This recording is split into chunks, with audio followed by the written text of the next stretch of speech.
하나님의 전을 찾은 여러분들에게 하나님의 은혜와 평강이 함께 하시기를 주님의 이름으로 축복합니다. 오늘은 그리스도께 복종하도록 이라고 하는 제목으로 하나님 말씀을 전하겠습니다.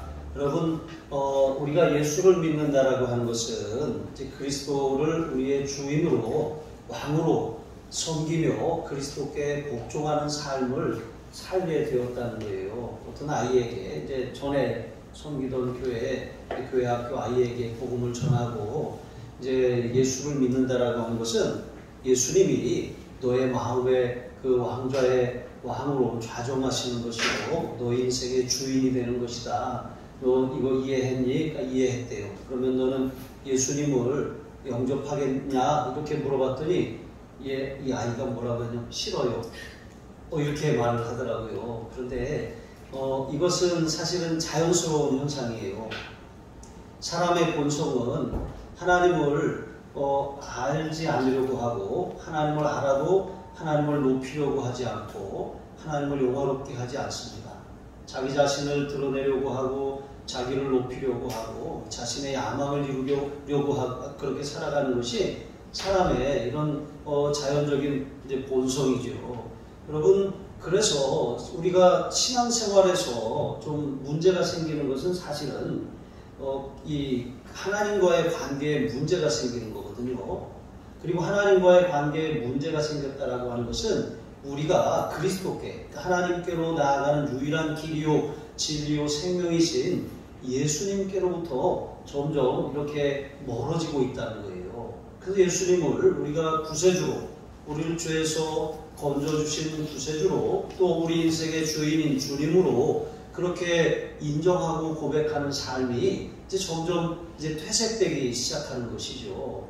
그런데 여러분, 마귀는 우리에게 예수님께로부터 멀어지도록 예수님께 복종하지 못하도록 온갖 방법을 동원하는데 그 중에 대표적인 것이 바로 우리 관계에 문제가 생기게 하는 거예요.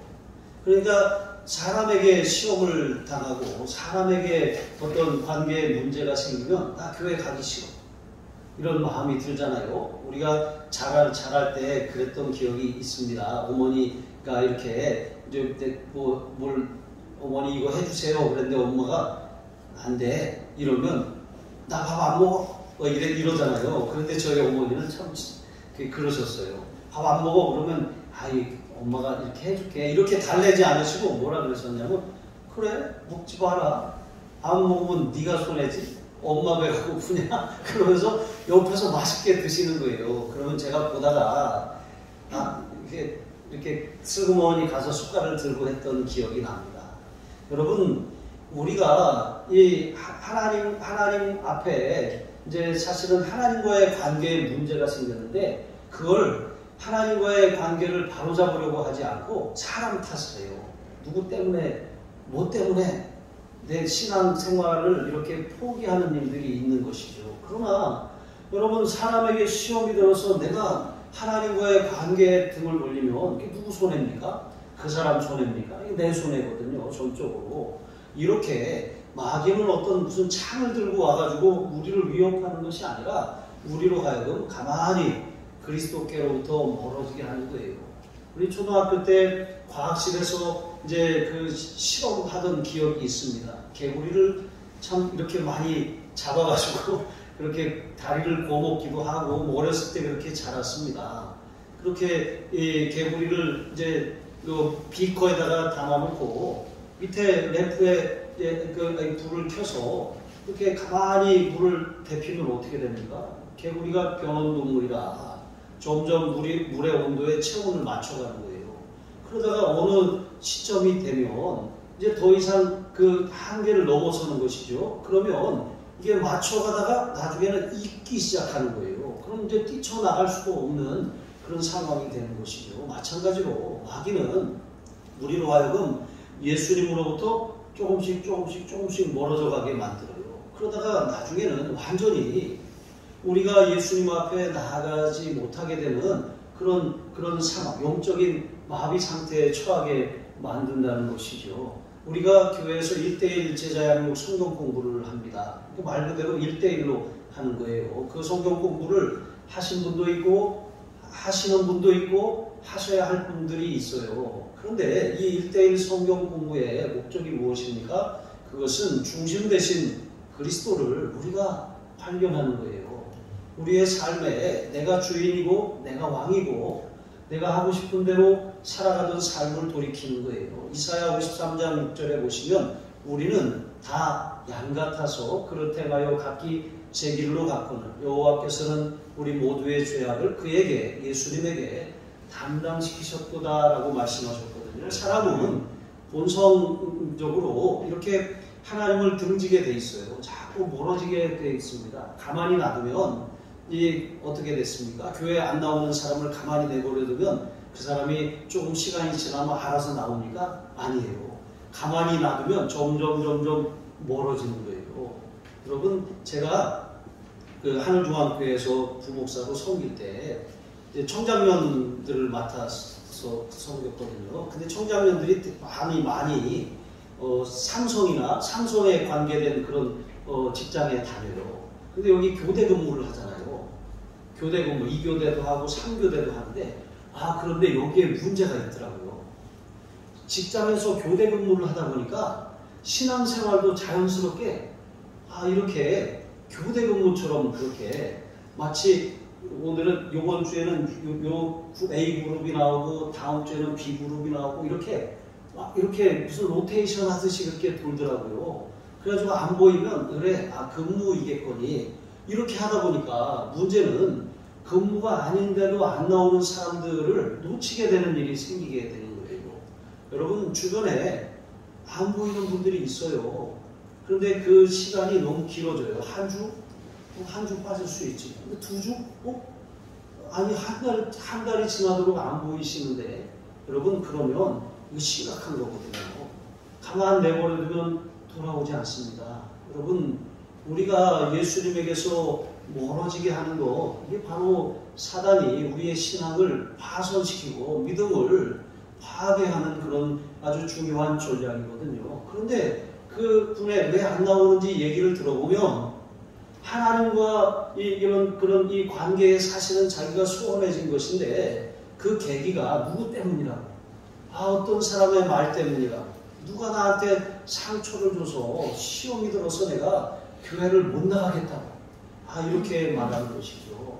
사람의 관계는 이처럼 굉장히 중요합니다. 그래서 바울도 사실은 그가 눈물과 기도와 수고와 헌신으로 고린도 교회를 세웠어요.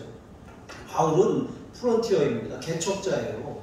그래서 그는 교회를 세우고 거기다가 이제 일꾼을 기르고 지도자를 세운 다음에 또 다른 곳으로 가서 교회를 또 세웠어요. 이게 선교사님들이 사실 이러한 일들을 하고 계시거든요. 그 선교지에 계속해서 다니면서 교회를 짓는 거예요. 지난번에도 말씀을 드렸지만 포항에 이제 계신 그 장로님 부부가 또 선교비를 또 보내주셨어요. 우리는 이제 흘려보내는 통로잖아요. 저한테 우리 교회에 주신 것이 아니라 그거를 인도에다가 교회를 짓기를 원하는데 이제 제가 이렇게 제 친구 선교사님이 인도에 계셔요. 그래서 이렇게 우리 교회 이름으로 그렇게 전달해 주기를 바라시는 거죠. 그래서 지난번에도 500만 원을 보내고 이번에도 또 700만 원이 또 왔어요. 그래서 제가 월요일 날 또 그것을 그대로 또 보내드리기로 했습니다. 그분 우리가 한 달에 또 얼마씩 후원하시는 선교사님이거든요. 여러분 그런데 우리가 이렇게 이 보내는 이런 것 하는 거 사실은 이게 우리의 힘으로 하는 게 아니에요. 하나님이 우리를 통해서 하실 수 있도록 우리를 자꾸 내어드리는 거거든요. 그런데 이렇게 하나님의 축복과 은혜는 이런 관계라고 하는 라인을 통해서 흘러가요. 그런데 관계에 문제가 생기면 어떻습니까? 이게 여기서 이렇게 와서 이렇게 흘러가야 되는데 여기 오다가 막혀버리는 거예요. 우리 신앙생활도 마찬가지예요. 하나님의 은혜가 이렇게 와야 되는데 인간적인 관계에 문제가 생겨가지고 그 은혜가 내게 임하지 못하고 또 교회 생활을 등한히 하게 되는 이런 일들이 생겨나는 거예요. 그때 바울이 프론티어로서 고린도 교회를 개척했는데 고린도 교회에 거짓 사도들이 들어왔어요. 그 들어와가지고 바울은 사도가 아니다. 바울이 전하는 복음은 문제가 있다. 바울은 사사로운 욕심을 따라 그렇게 사역하는 사람이다 하면서 바울을 비방합니다. 그러니까 그 대적들의 미혹을 당한 일부 고린도 교인들이 실제로 처음에는 바울이 그럴 리가 없어 이랬다가 자꾸 그 말을 듣다 보니까 그럴 수도 있겠네 하는 생각을 갖기 시작하는 거예요. 그런데 그게 점점 번져가기 시작하는 거예요. 그래서 이렇게 하다가는 교회가 이제는 그리스도와 완전히 상관없는 교회가 될 그런 처지에 놓이게 된 거예요. 여러분, 바울을 사도로 부르신 분이 바로 예수님이십니다.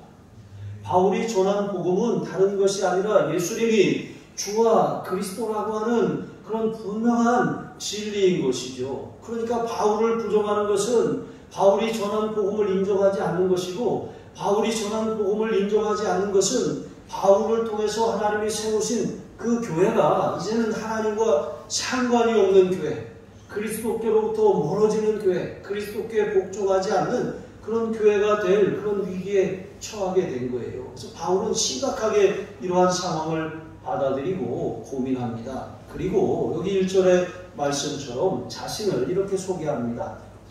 너희를 대면하면 유순하고 떠나 있으면 담대한 나 바울은. 여러분, 이 말을 가만히 생각해 보니 거꾸로 말한 것 같지 않습니까? 오히려 이렇게 이 앞에서는 막 이렇게 굽신굽신하고 뒤에서는 큰 소리치는 이런 사람은 사실은 이게 이 진정한 용기가 없는 사람이잖아요. 근데 바울이 자신을 이렇게 말하는 이유가 무엇입니까?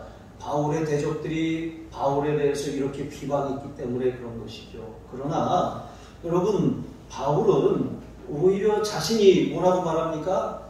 나는 그리스도의 온유와 그리스도의 관용을 가지고 너희에게 나아가기를 원한다고 말하는 거예요. 여러분, 온유라고 하는 것이 무엇입니까? 이게 관계에 아주 중요한 키워드거든요. 우리가 이제 다른 사람과 관계를 잘 맺기를 원한다면 이 사람에게 온유라고 하는 그런 아주 중요한 성품이 필요해요. 이것은 이제 그리스도의 성품이기도 합니다. 여러분, 우리가 막 누가 무슨 말을 하면 짜증을 내고 성질을 내고 쏘아붙이고 그렇게 말할 기회도 주지 않고 듣지 않는다면 여러분, 누가 그 사람에게 가까이 하고 싶겠습니까? 여러분, 이처럼 우리가 우리의 삶의 관계의 중요한 키워드, 그러니까 바울이 그 자신을 비방하고 조롱하고 등을 졌지만 오히려 그들이 전혀 그들이 한 것대로 그대로 갚아주지 않는 바울의 그런 태도를 우리가 배울 필요가 있습니다. 그는 온유함으로 그 고린도 교인들을 대합니다. 그들이 나에게 어떻게, 너희가 나한테 이렇게 했으니까 나도 너희에게 이렇게 갚아줄 거야, 이렇게 하지 않았습니다. 여러분, 온유라고 하는 것은 이제 하나님께서 우리가 구원받은 다음에 이제 우리를 성품을 이렇게 빚어가서요. 그럼 이제 연단이라고 하는, 그 시련이라고 하는 걸 통해서 연단을 하시는데, 그 연단의 과정을 통해서 우리가 그것을 반항하지 않고 기꺼이 받아들이면 우리 안에서 온유라고 하는 성품이 자라납니다. 그런데 이렇게 온유라고 하는 성품이 자라나지 않는 그런 환경은 또 뭐죠? 우리가 그것에 대해서 거부하는 거예요. 반항하는 것입니다. 그것을 우리가 참지 못하고 이렇게 내팽개쳐 버리는 것입니다. 여러분, 관계도 마찬가지잖아요. 우리가 어떤 사람과의 관계를 지속하지 못하는 이유는 참지 못하기 때문에 그런 거거든요. 여러분, 온유라고 하는 성품이 굉장히 중요합니다. 모세는 민수기 12장에 보면 이 사람은 온유함이 지면의 모든 사람보다 더하더라 라고 이렇게 이제 하나님께서 모세에 대해서 평가하고 있거든요. 여러분, 이런 말씀을 주신 배경이 무엇이냐면 이제 모세가 구스 여인을 아내로 맞아들였어요. 그러니까 이 일로 인해서, 그러니까 이스라엘 여인도 아니고 이방 여인이었던 구스 여인을 아내로 맞아들인 이 일로 인해서 그의 누이 미리암과 또 그의 형 아론이 그것을 비방합니다. 그러면서 이렇게 말해요. 하나님께서 모세 너와만 말씀하시더냐? 우리하고는 말씀하시지 않더냐? 이렇게 하면서 모세를 비방하다가 그 비방에 그런 넘지 말아야 될 선을 넘어서 이제 모세를 깎아내리기 시작하는 거예요. 그러면서 자기들을 이렇게 올리기 시작하는 것이죠. 사실 비방이라고 하는 것이 그렇거든요. 다른 사람을 깎아내리고 비방하는 것, 사실은 자기 자신을 드러내고 높이는 이제 그런 것입니다. 자, 그런데 이러한 상황에서 하나님께서 모세에 대해서 그는 온유함이 지면의 모든 사람들보다 더하다고 말씀하셨어요. 그러면서 다른 선지자들과는 내가 꿈으로도 환상으로도 말하지만 모세하고는 내가 대면하여 말한다. 그리고 내가 그에게는 나의 영광을 그렇게 나타내고 드러낸다. 왜 그런지 아느냐? 그는 나의 온집에 충성되기 때문이다. 이렇게 말씀하셨어요. 여러분, 이 말의 의미가 무엇입니까? 하나님께 우리가 충성한다라고 하는 것은 어떤 자기 열심을 가지고 충성하는 것을 말하는 게 아니에요. 하나님께 충성한다라고 하는 것은 내 생각을 내려놓고 내 뜻을 내려놓고 하나님의 뜻에 복종하는 것을 순종하는 것, 그걸 충성하는 것이라고 말씀하는 것이거든요. 그러니까 신앙생활을 잘한다라고 하는 것은 내 방식대로 내 열심을 가지고 내가 하고 싶은 대로 그렇게 최선을 다하는 게 신앙생활이 아니라 성경대로 하나님의 뜻에 일치하게 우리가 그 뜻에 그대로 따라서 복종하는 것, 이게 바로 하나님께 충성하는 삶이라고 하는 것입니다. 많은 사람들이 나는 충성한다고 생각했는데 상처를 받아. 나는 충성한다고 생각했는데 시험이 들어. 나는 충성한다고 생각했는데 다른 사람들이 인정해 주지 않아. 여러분, 이러면 시험에 들고 떠나가게 되는 것 아니겠습니까? 그러나 여러분, 우리가 하나님 앞에 충성되기라고 하는 것은 다른 사람들이 나를 알아주던 알아주지 않든, 사람의 인정을 받던 받지 않든, 하나님이 나를 세우셨고 하나님이 나에게 그 일을 명하셨다면 우리가 하나님의 뜻대로 온전히 충성하는 것, 그게 바로 우리가 하나님의 집에 온전히 충성하는 삶이라고 하는 것이죠. 여러분, 이렇게 하나님께서는 이제 모세에 대해서 이제 그가 온유한 사람이라고 말씀하시면서 왜 그가 충성되다라고도 말씀하셨거든요. 그러니까 이 온유함과 충성됨이라고 하는 것은 아주 중요한 그런 연관 관계가 있음을 우리가 알 수가 있어요. 그러니까 내 고집대로 행하는 사람은 사실 온유한 사람이 아니라는 거예요. 내 열심만 가지고 하나님을 섬기는 사람은 온유한 사람이 아니라는 거예요. 진정으로 온유한 사람은 하나님의 뜻대로 행하는 사람이에요. 실제로 출애굽기를 우리가 가만히 살펴보면 모세는 언제나 이제 문제가 생겼을 때마다 하나님 앞에 엎드렸어요. 엎드렸다는 것은 하나님의 뜻을 묻기 위해 기도했다는 거거든요. 그렇게 엎드릴 때마다 하나님이 문제를 해결해 주셨어요. 만약에 모세가 자기 열심과 자기 그런 능력을 가지고 그 수많은 백성을 이끌려고 했다면 모세는 혈기를 부렸을 거예요. 자기 성질대로. 왜 사람이 자기 그런 뜻대로 되지 않으면 막 성질을 내잖아요. 내가 성질을 내고 있다는 것은 사실은 내가 내 고집과 내 방법대로 그것을 감당하고 있다는 거거든요. 모든 직분도 마찬가지예요. 그래서 우리가 하나님 앞에 이 모세가 정말 이 온유함을 인정받았던 것처럼 우리는 하나님 앞에 온유하기 위해서, 온유한 성품이 빚어지기 위해서는 기도하는 그런 삶을 살아야 하는 것을 우리가 배워야 한다는 것이죠. 온유함은 저절로 생기는 성품이 아닙니다. 우리가 내려놓고 기도하고, 내려놓고 엎드리고, 내려놓고 하나님의 뜻을 구할 때 우리의 삶에 온유한 성품이 나타나요. 여러분, 이 온유한 성품이 자라나면 어떤 열매가 있습니까? 그게 바로 관용의 열매로 맺혀진다는 거예요. 관용이라고 하는 것은 관대함입니다. 우리가 하나님께 대해서도 이 마음이 좁아지면 인색해져요. 사람과의 관계에서도 우리가 이 마음이 좁아지면 어떻습니까? 다른 사람에 대해서 잘 참아주지 못하는 것입니다. 용납하지 못하는 거예요. 이해하지 못하는 거예요. 왜 저러냐고 이렇게 하면서 품어주지 못하는 거예요. 그러면은 그런 일들이 반복되면 어떻게 됩니까? 혈기를 부리기 시작하는 거예요. 막 성질을 내기 시작하는 것입니다. 그래서 우리는 예수를 믿어도 기도하지 않으면 자기 혈기로 또 육신대로 그렇게 자기 힘으로 살 수밖에 없어요. 근데 기도하면 우리가 내 뜻을 자꾸 내려놓고 또 내 생각을 내려놓고 하나님의 뜻을 받아들이게 되는 거예요. 그러면서 우리도 모르게 우리 속에서 온유라고 하는 그리스도의 성품이 자라납니다.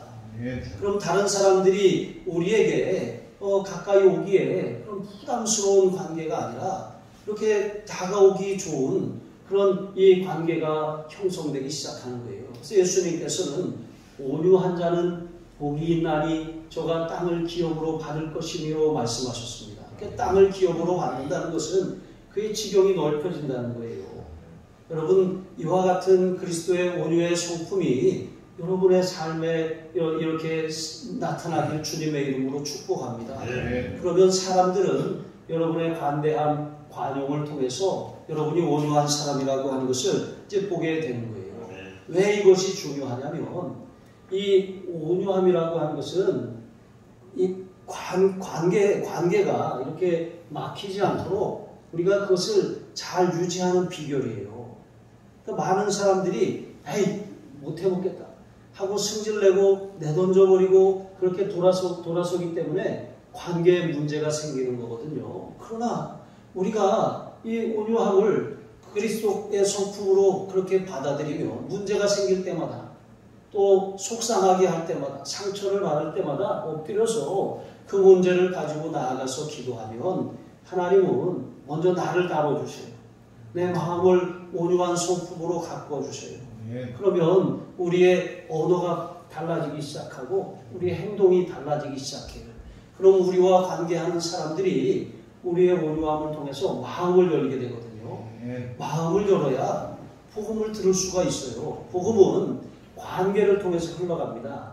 여러분, 교회 성장학자들에 의하면 우리가 교회에 나오게 되는 이유를 이렇게 가만히 살펴보면 그냥 길 가다가 아무나 붙들고 이제 예수 믿으라고 해서 그렇게 나오는 경우보다 어떤 그런 관계를 통해서 전도가 되는 경우가 90% 이상이라고 하는 것입니다. 그러니까 나의 부모, 형제, 친구 아니면 같은 직장 동료 이런 관계를 통해서 복음이 흘러가거든요. 그런데 만약에 내가 예수 믿는 사람이고 믿지 않는 이 사람과 함께 일하게 되는 그런 상황에서 내가 하는 행동, 내가 하는 말 그것이 온통 관계에 문제를 일으키고 또 그렇게 소통하지 않고 그러면 그 사람이 내가 하는 말을 내가 전하는 복음을 듣겠습니까? 절대로 그렇게 하지 않는다는 거예요. 여러분, 그래서 이 거짓 사도들은 바울과 관계가 문제가 생기게 하려고 바울을 비방했던 거예요. 바울이 사도가 아니고 그가 전하는 복음이 진리가 아니고 그는 어떤 사사로운 욕심을 가지고 그렇게 교회를 운영하는 사람이라고 그렇게 비방했던 거예요. 그렇게 함으로 고린도 교회로 하여금 이제 바울과의 관계가 막히게 하고 또 그 핑계로 인해서 하나님과 관계가 막혀서 그리스도께 복종하지 않는 사람들로 그렇게 만들려고 하는 것. 이게 바로 사단의 역사로 사단의 전략이라고 하는 것입니다. 여러분, 여러분의 부모와 형제와 여러분 주변 사람들을 예수님께로 인도하기를 원하십니까? 여러분 온유한 그리스도의 성품을 배우시기를 바랍니다. 두 번째로 여러분 그리스도인의 삶은 영적 싸움의 현장입니다. 내가 예수를 믿기 시작했다라고 하는 것은 사실은 영적인 싸움이 보이지 않는 세계에서 시작되었다는 것이거든요. 그러니까 겉으로는 아무 문제가 없는 것 같아요. 그러나 여러분 그리스도인의 삶은 영적인 싸움의 연속이에요. 왜냐하면 이제 이사야 14장 12절에 보시면 이제 사단은 원래 사단이 아니었고 천사장이었어요. 그런데 그 천사장이 존귀하고 아름답게 지음을 받았는데 하나님께 귀하게 쓰임을 받다 보니까 이제는 하나님처럼 되려고 하는 교만이 싹트기 시작했습니다.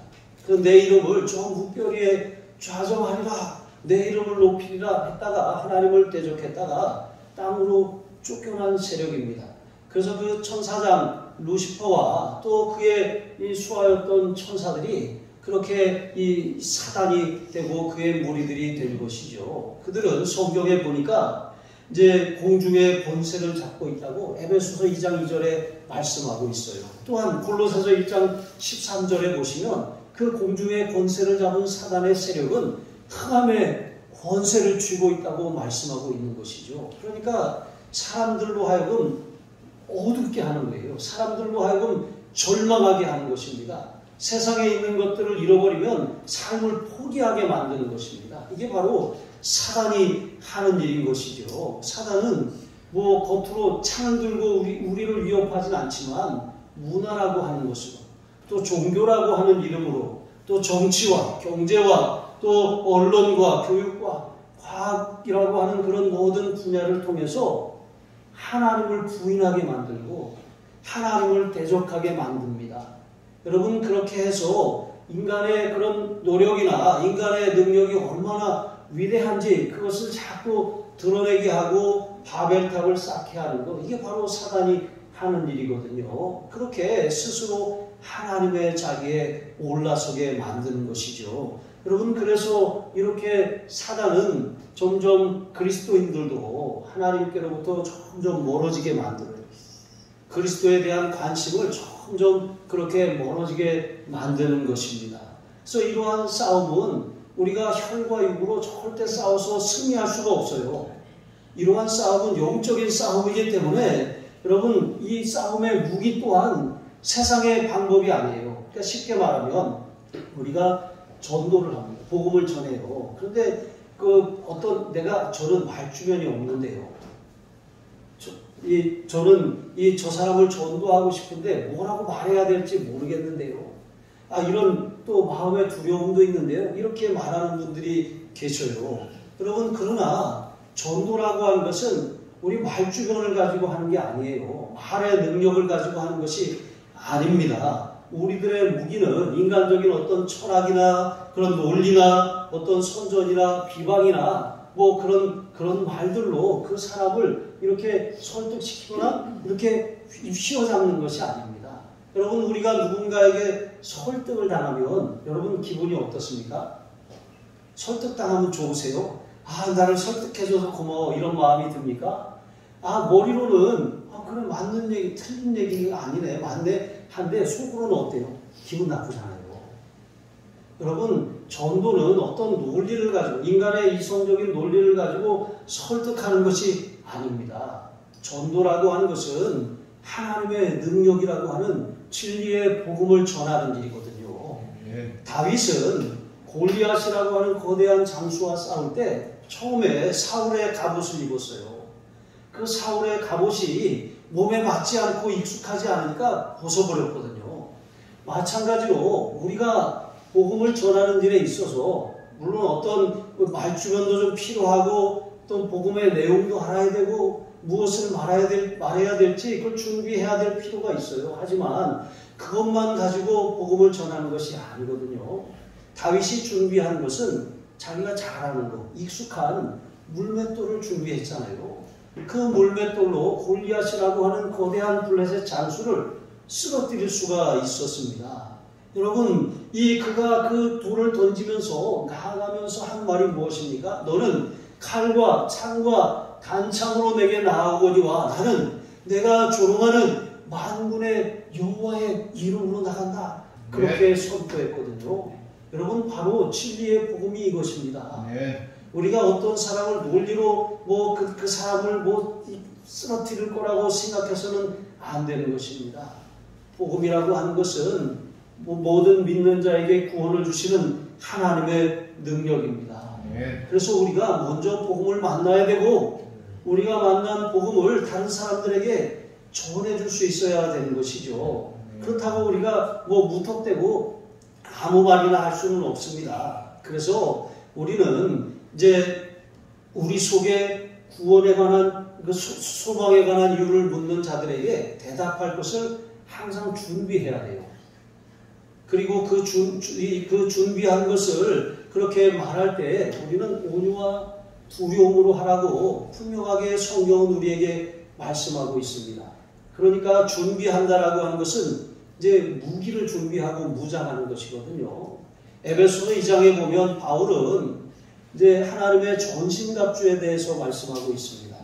그러니까 영적 싸움이 있는데 그 싸움에 나아가기 위해서는 무장을 갖춰야 된다는 거예요. 여러분, 그 무장이라고 하는 것은 진리의 허리띠, 의의 흉배, 또 이 평안의 복음, 또 믿음의 방패, 구원의 투구, 성령의 검, 하나님의 말씀이라고 이제 분명하게 기록하고 있거든요. 여러분, 그러니까 진리를 알아야 되고, 우리가 하나님의 의를 알아야 되고, 복음이 무엇인지, 믿음이란 무엇인지, 구원은 어떻게 받는지, 하나님의 말씀은 우리에게 생명의 양식이 되는 그것인지 우리가 분명하게 알고 이제 그것을 가지고 이제 가서 전해야 되는 것이죠. 그래서 제가 1:1 제자 양육 성경 공부한 것처럼 이제 여러분을 개인적으로 한 분 한 분 만나서 제가 전도 폭발을 이제 복음 제시를 하려고 해요.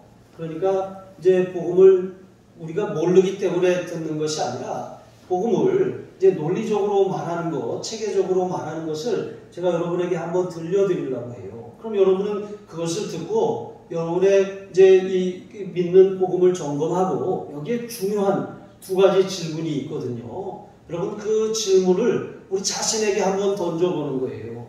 그래서 그 질문을 통해서 내가 복음 위에 굳건하게 서 있는지, 나는 구원받은 확신이 있는지 이제 그것을 점검해 보는 것이죠. 그리고 그 다음에 제가 몇 분을 선발을 해가지고 그분들을 이제 전도 폭발 훈련을 시키려고 해요. 그래서 여러분에게 이 구원의 그런 이 이유를, 소망의 이유를 묻는 사람들에게 대답할 것을 이제 준비시키려고 하는 거예요. 이게 바로 무장하는 일이거든요. 그런데 이렇게 무장하는 훈련이 우리에게 반드시 필요하다는 거예요. 그리고 그 무장한 다음에 여러분, 그 무기들을 사용하는 방법이 바로 오늘 우리가 읽은 말씀 가운데 이제 온유와 그런 관용이라고 하는 것입니다. 여러분, 아무리 좋은 것도 우리가 그런 온유함을 가지고 그렇게 다가갈 때 그 마음이 열리고 또 우리의 관용의 그런 손길을 통해서 이제 그 입이 열리고 삶이 열려서 예수님을 영접하게 되는 것 아니겠습니까? 우리는 반드시 복음의 진리에 대해서 그런 분명한 무장을 가지고 있어야 돼요. 하지만 그것만 가지고 되는 것이 아니라 성령의 충만함을 입을 뿐만 아니라 그것을 우리가 이 바울이 고린도 교회에 사용했던 것처럼 온유와 관용을 가지고 이제 그들에게 다가가서 하나님을 떠나고 그리스도께 복종하던 삶에서 멀어졌던 이제 그들을 다시 돌아오게 할 책임이 이제 우리에게 있는 줄로 믿습니다. 여러분, 이제 하나님께서 우리의 삶에 교회를 세우신 목적, 이것은 영생이 있음을 우리에게 알게 하고 이 영생의 선물을 세상에 전해주기 위해서 하나님께서 이 교회를 우리에게 세우신 것이고, 여러분을 구원하신 목적도 하나님께서 이 구원의 복음을 다른 사람들에게 전하라고 하는 그런 분명한 부르심이 우리에게 주어진 것입니다. 그런데 우리는 아무 말이나 할 수 없고 분명하게 이 복음의 진리를 통해서 모든 하나님을 대하여 높아진 생각을 파하고 또 모든 이론을 파하고 견고한지를 무너뜨릴 수가 있어요. 그러니까 사람의 말로 설득하는 것은 반드시 이제 문제가 생기고 한계가 있지만 우리가 이 복음 진리로 무장하면 우리는 그 진리의 복음을 통해서 하나님이 우리를 사용하실 수 있도록 복음의 통로로 그렇게 내어드릴 수 있게 되는 줄로 믿습니다. 여러분, 수많은 영혼을 그리스도께 돌아오게 해야 될 책임이 우리에게 있습니다. 여러분, 우리 옆에 하나님이 두신 사람들은 바로 하나님이 용생을 주시기로 작정된 사람들인데 그 사람들에게 아무도 복음을 전하지 않는다면 듣지 못하면 기회가 없고 기회가 없으면 그냥 이 세상을 살다가 영원한 형벌을 받을 수밖에 없음을 깨달으시기 바랍니다. 다니엘서 12장 3절에 보시면 지혜 있는 자는 궁창의 빛과 같이 빛날 것이요 많은 사람을 옳은 대로 돌아오게 한 자는 별과 같이 영원토록 빛나리라 말씀하신 것처럼 저와 여러분의 삶이 우리 하늘사랑교회가 그와 같은 그런 이 사명을 잘 감당하는 교회와 성도가 되시기를 주님의 이름으로 축복합니다. 기도하시겠습니다. 하나님 아버지 감사합니다. 하나님 그리스도의 온유와 관용으로 하나님 우리가 다른 모든 사람들을 대할 수 있도록 우리에게 그리스도의 온유의 성품을 자라나게 하여 주시옵소서. 관계를 통해서 복음의 문이 열리게 하시고 또 하나님 우리를 통해서 하나님 복음이 전해질 수 있도록 우리의 입술과 우리의 마음을 복음의 진리로 무장시켜 주시옵소서. 그래서 우리가 다른 사람들에게 이 복음의 통로로 축복의 통로로 그렇게 쓰임받기에 부족함이 없는 하나님의 사람들 통로가 되게 하여 주시옵소서. 감사하며 축복하며 예수님의 귀하신 이름으로 기도합니다. 아멘. 우리